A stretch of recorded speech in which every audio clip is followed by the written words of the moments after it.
We are a society defined by opportunity, founded on free enterprise and democracy, where competition and merit are underpinned by compassion, inclusivity, and a strong sense of collective interest.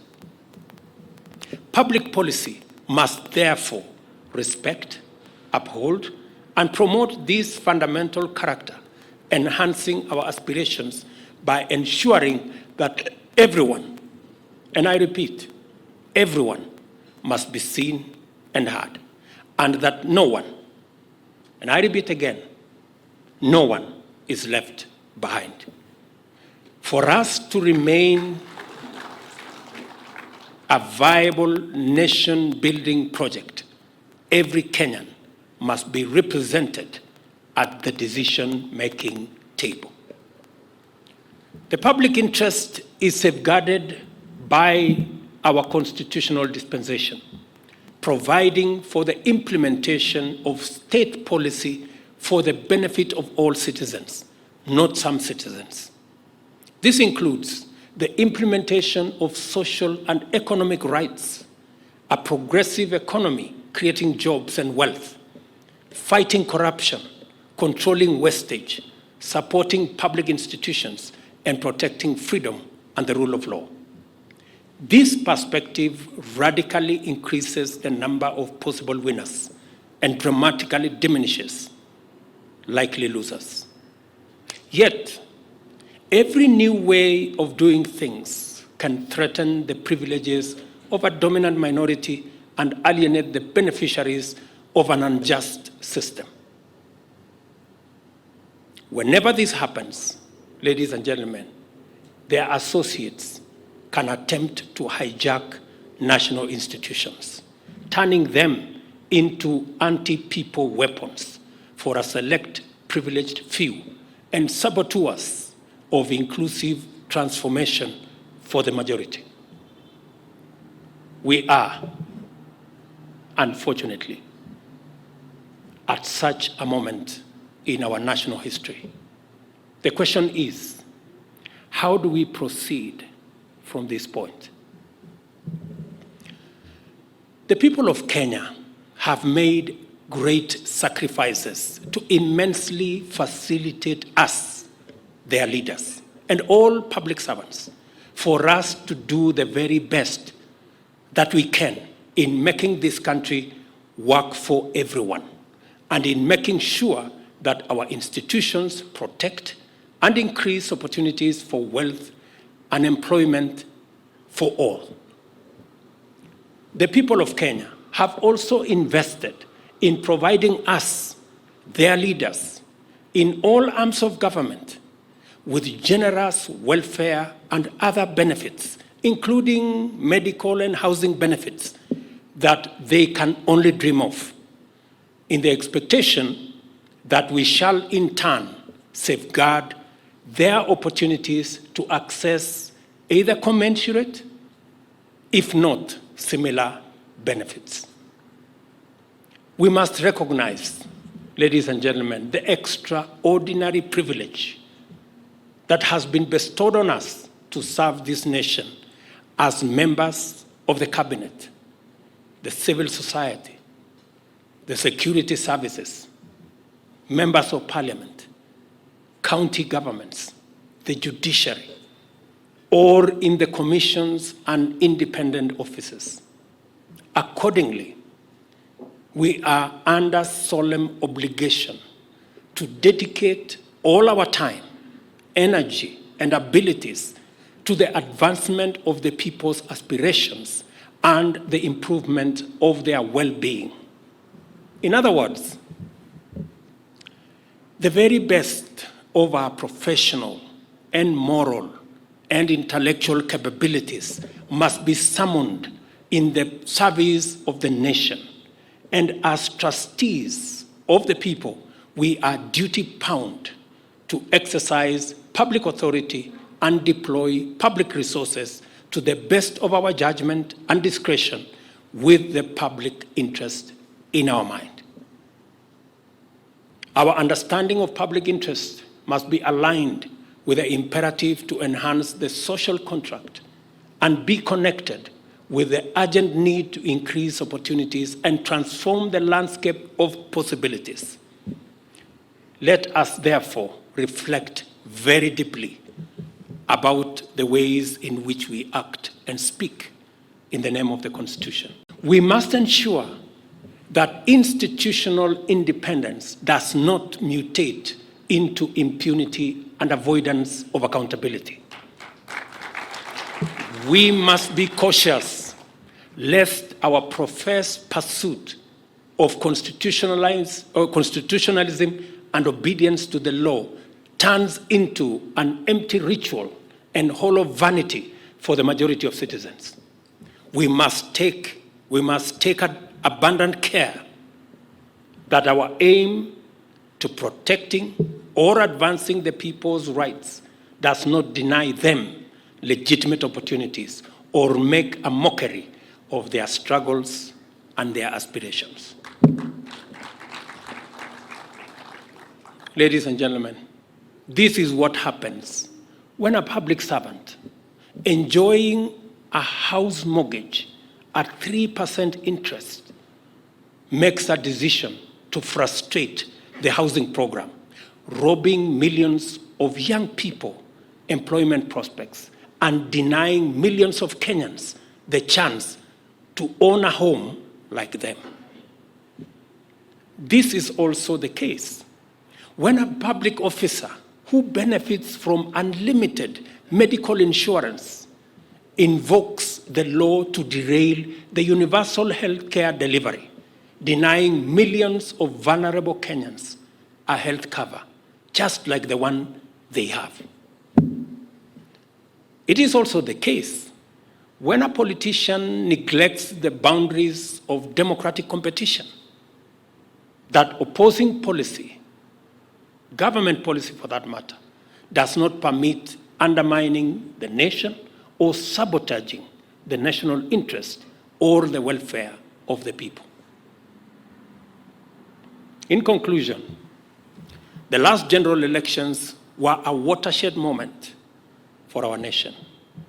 We finally came of age and set a new record, confirming to all and sundry that Kenya is a robust democracy. We turned over a new leaf, writing a fresh chapter in the Kenyan narrative.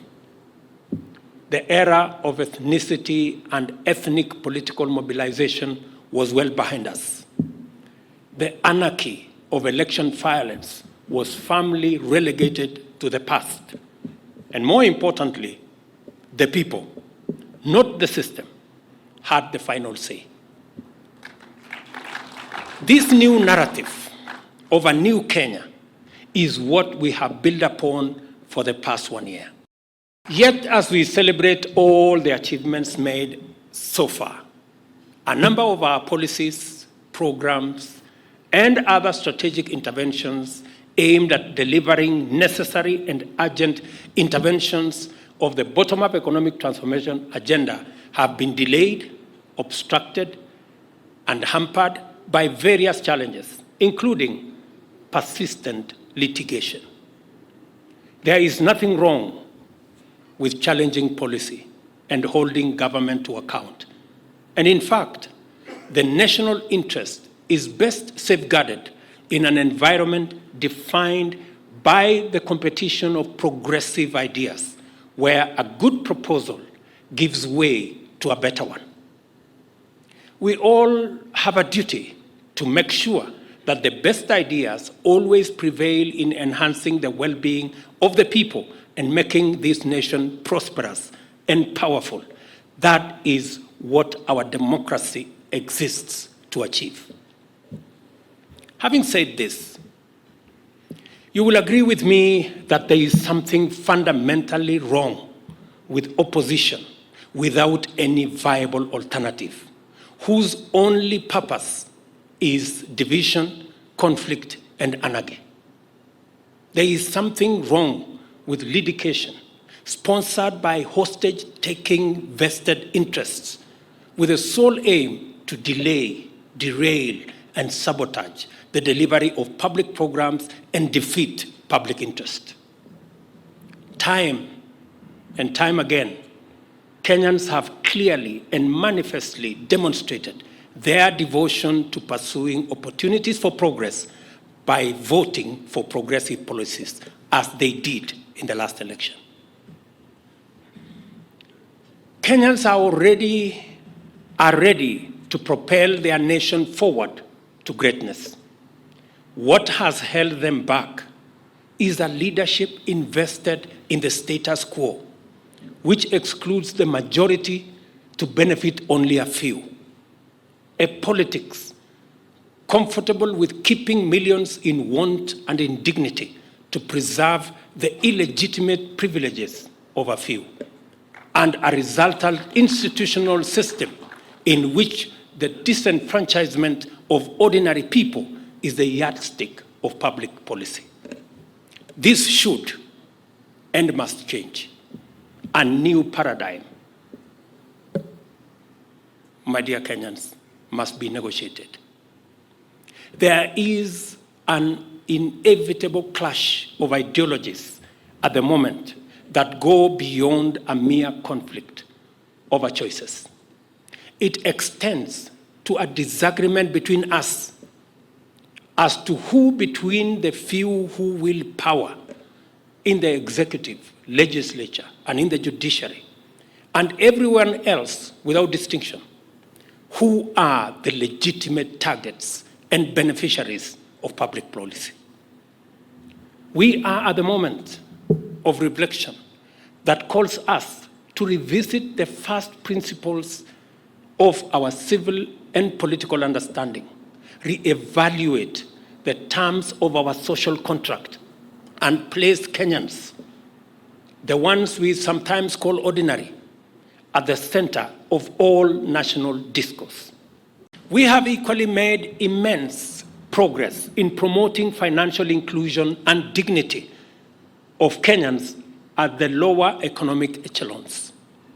The Hustler Fund and the NSSF new contribution model exemplify our dedication to inclusive growth, financial well-being, and social security for all Kenyans. We have made affordable credit available to millions of Kenyans who for years were alienated and underserved by financial institutions. The Hustler Fund has disbursed over Kenya's shillings 42 billion to Kenyans in just 1 year, making it the largest financial inclusion program in Kenya. And most importantly, over 7 million Kenyans are now regular customers, transacting and doing business, freed from the bondage of Shylocks and predatory lenders. Kenyans who would otherwise not make it beyond the watchman at the financial institution now access close to 100 million shillings from the Hustler Fund every single day. We shall continue to improve and expand the range of products offered under this revolutionary intervention. For the first time, my Mama Mboga and Boda Boda friends will now have a chance to own a home in our Kenya shillings 4,000 a month, 3% interest rate tenant purchase scheme. That will be the case for other Kenyans on our 6% affordable housing and 9% market housing program. All these housing programs will be at a single-digit interest rates, which is half the current rates. Ladies and gentlemen, our digital superhighway infrastructure, with 22,000 computers being supplied, is already creating thousands of jobs in our technical and vocational education and training institutions. Even as we roll out our ICT hubs in every ward and every constituency in Kenya. Our international jobs program is well on course, having negotiated many bilateral labor agreements to open up opportunities for employment for Kenyans globally. Our collective efforts have not only rescued us from economic paralysis, but propelled us towards a brighter future. We navigated complex debt situations, accelerated economic progress, and invested significantly in our human capital. Recognizing the pivotal role of education, we increased allocation to the education sector by Kenya shillings 127 billion, which enabled us enhanced capitation for our learners, bringing us closer to the dream of universal education from ECD to the tertiary level. We also employed 56,000 teachers to improve access to quality education throughout Kenya. Our universal health coverage program has set in motion a transformative approach to health delivery. With 100,000 community health promoters actively contributing to the betterment of our nation's health, we are witnessing the tangible impact of our dedication to the well-being of people. In the new year, we continue our health transformation at the secondary and tertiary health levels, emphasizing the need for a fair contribution system for social health insurance, as the previous setup disproportionately burdened and alienated low-income earners from accessing health care. For the first time, ladies and gentlemen, every Kenyan, without exception, will have health insurance, and all Kenyans will access treatment, including for notorious chronic conditions like cancer, hypertension, and diabetes, without discrimination. These are only brief highlights of the work done and progress made this year. I acknowledge we do not have a strong history of commitment to positive transformation or a culture of consistent promise-keeping in our political leadership. This may explain why many anticipated that this administration would abandon the commitments we made under the bottom-up economic transformation agenda. It is in this context, for example, that I understand the invitation by some for us not to honor our commitment on account that they are either too onerous or simply unattainable. For the record, I want to tell them, we are breaking new ground and charting a new political culture for Kenya. Instead of excuses to abandon our nation's transformation, I invite the skeptics, opponents, and the indifferent to change their perspective and embrace our new paradigm shift to pursue inclusive growth with a sense of urgency, where leaders say what they mean and mean what they say. We have established a new profile for Kenya, providing regional and global leadership, highlighted by hosting the first ever Africa Climate Summit. Nairobi is recognized now as the best city to visit in 2024 by the US-based travel agency Lonely Planet. And Kenya stands as the third highest recipient of remittances, according to World Bank. Accordingly, our country holds the third position as a globally attractive destination for foreign direct investment in 2024. Kenya has also achieved the status of the best adventure tourism destination in Africa and ranks 10th globally. With our newly crafted global positioning as the home of humankind and a visa-free regime, we are poised to double our tourist arrivals, expand opportunities for thousands of hospitality facilities, and create millions of jobs. This represents the new branding, the new profile, the new narrative to propel the nation we all love to the next level. I urge all Kenyans, especially leaders, to build on the Kenya that celebrates diversity and not ethnic bigotry. A Kenya free of anarchy and violence, and a nation not founded on negativity, but a new positive narrative that is gaining momentum globally. It is important for us to remind one another of what really is at stake. We have come some encouraging way amid enormous challenges and significant difficulties.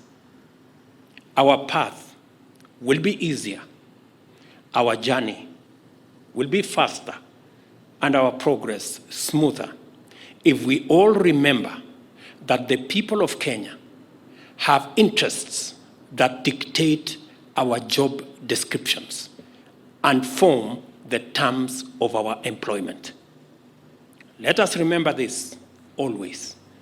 And remember that with the new year comes our opportunity to do much more and much better. And that is why I wish every Kenyan, irrespective of their status, irrespective of their station, irrespective of where they live, a blessed, progressive, and successful 2024.